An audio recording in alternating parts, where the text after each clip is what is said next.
बस आज हम लोग समझेंगे कि मेटल इलेक्ट्रॉन देता है और नॉन मेटल इलेक्ट्रॉन लेता है। तो देखो कैसे होता है ये सब, ठीक है। चलो, अगर हम बोलते हैं मेटल तो वो होता है पॉजिटिव इन नेचर, और अगर हम बोलते हैं नॉन मेटल तो वो होता है नेगेटिव इन नेचर। ये बात समझ आ गई? मेटल क्या रहेगा? पॉजिटिव, और नॉन मेटल क्या रहेगा? नेगेटिव, ठीक है। अब केमिस्ट्री में चलता है ऐसे उल्टा, प्लस बोल रहे हैं तो मतलब माइनस हो रहा है, और माइनस बोल रहे हैं तो प्लस हो रहा है, ठीक। जैसे मान लो, चलो कोई एलिमेंट ले लिया हमने, ले लिया सोडियम। सोडियम मालूम है ना, राइट? एटॉमिक नंबर मालूम है? एटॉमिक नंबर 11 मालूम है ना? हाँ। तो अब क्या करेगा, मान लो ये बना लिया हमने प्रोटॉन न्यूट्रॉन, पहला शेल, 2 इलेक्ट्रॉन, एक और,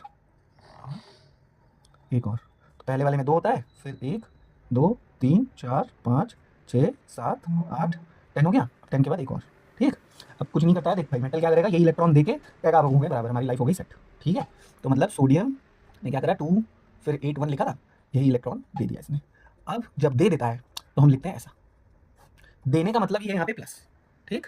अगर दे दिया है तो यहाँ पे प्लस। अब जैसे मान लो अगर होता 13 जो कि होता है एल्यूमिनियम, ठीक है, तो कॉन्फ़िगरेशन क्या लिखते हैं, 2 8 3 लिखते हैं। अब मान लो 3 इलेक्ट्रॉन गया, उड़ गया, तो हम यहाँ लिखेंगे 3 प्लस, सिर्फ यहाँ होगा 2 8। आगे समझ। बाकी नॉन मेटल अगले वाले में करेंगे, आज के लिए इतना ही।